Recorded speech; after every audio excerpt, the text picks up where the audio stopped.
Now, speaking of international crisis, there are chilling pictures that everyone has seen of Dipu Chandra Das, the Bangladeshi Hindu who was pleading for his life before a murderous mob, and police have triggered outrage across India.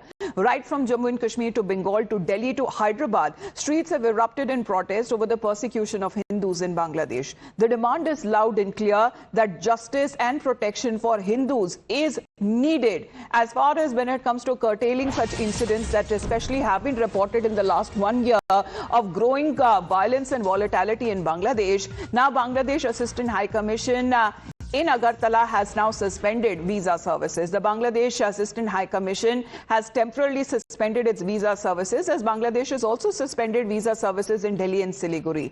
As India has summoned the Bangladesh High Commissioner Riaz Hamidullah for the second time in a week amid strain in the ties with Bangladesh over developments that have been happening in the neighboring country. India has dismissed misleading propaganda in sections of Bangladeshi media over demonstration in front of Bangladesh High Commission in New Delhi against the horrendous killing of a Hindu youth, saying that the protest was brief and posed no security threat. Let's connect with Srinjoy on this. Well, Srinjoy, exactly what has been happening in Bangladesh? The Hindus here in India are now coming out on the streets. Not just the Hindus, if we speak of specifically, but there is outrage. And the outrage is over the lack of outrage that we are seeing from the world over the killing of Dipu Chandra Das in Bangladesh. Yes, at this point, there has been a series of demonstrations in different parts of India, in Jammu and Kashmir, in Hyderabad, and so on. The important point is there is a feeling that the minorities in Bangladesh, and it's a lot of people, about 15 million people, these 15 million people are in different parts of the country, not concentrated in one or two areas. And they need adequate protection. That's really the bottom line. They are the citizens of Bangladesh, and surely they should get the protection everyone else, every citizen should get. And you've rightly spoken about a deterioration in relations between the two countries.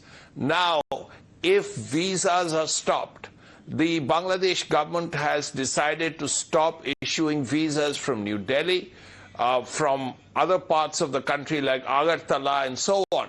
Now what it does, it affects people-to-people relations. And India has also, because of these demonstrations, as a measure of caution, has decided to reduce the number of visas. And this is affecting the people of Bangladesh more, because for the simple reason, thousands of people from Bangladesh come to India for medical treatment.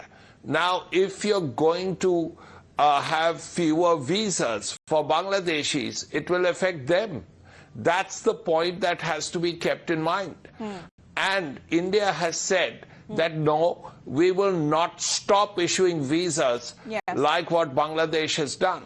What we will do is we will issue visas if there are humanitarian concerns, which basically means someone is very ill or needs treatment urgently. But India has been closely watching and monitoring the developments there, and mainly have noted when it comes to this misleading propaganda in sections of Bangladesh that is now taking place, as far as about several youth who gathered in front of the Bangladesh High Commission in New Delhi and raised slogans and protests against this horrendous killing of Dipu Chandra Das, while also calling for protection of all minorities in Bangladesh. But we also speak about how, diplomatic relations have been strained between the two countries amid the ongoing unrest.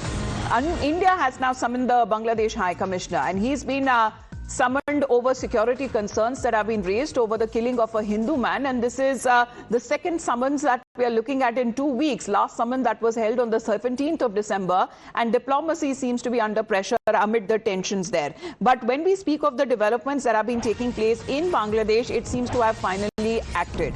As Bangladesh's interim government advisor, we are looking at Muhammad Yunus has now taken steps to ease strained ties with New Delhi, while his administration was working to to develop economic relations with India by separating economic interests from political rhetoric. Now, it seems that the chief advisor is working to improve diplomatic relations with India, and he himself has been speaking to various stakeholders on this very issue. Srinjoy, how do we understand this? Because the last 1 year with the so-called uprising that has taken place in Bangladesh, strains, ties with India has been strained considerably. Yes, attempts have been made, diplomatic levels and on other levels as well. But Bangladesh cannot afford to be in a position that, it has bad relations with India. Yes, for economic reasons, it's particularly important for Bangladesh. It's also important for India that the two countries have very cogent economic ties. Let's not forget that Bangladesh is surrounded by India on three sides, and a lot of transportation issues are important. And Indo-Bangladesh links, transportation links, are important for India and Bangladesh. Also, issues like water, other economic ties, they are particularly important. But what has come up very recently is actually pressure from the United States. 5 members of the U.S. House of Representatives and bipartisan have spoken with Yunus and said that let's have the Awami League, which was the premier Bangladesh political party, along with the BNP and the party of Sheikh Hasina and Sheikh Mujibur Rahman, to contest the February elections.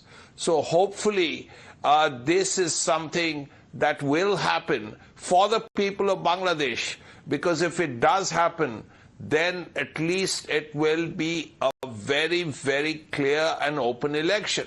Yes. At this point, the Mohammad Yunus government does not have a mandate. Yes. And it hasn't had a mandate for over a year. They took over power in August last year, and we are in December this year. So this is nearly a year and a half when you haven't had elections. The elections are in February. Yes. Let the people of Bangladesh have a wider choice. So it seems that when it comes to the high commissioners on both sides have been summoned over the security issues that have been raised, as far as when it comes to India also lodging its concern when it comes to the killing of a Hindu man in Bangladesh, and as far as when it comes to the anti-India rhetoric and the sentiment that is now being fueled is turning out to be everything that has been false propaganda that is being spread with this anti-India narrative in Bangladesh. So this is misleading there. The MEA has made it absolutely clear. Thank you very much, Srinjoy, for joining us here on the broadcast. With that, we head into a short break. You're watching the Morning News Hour.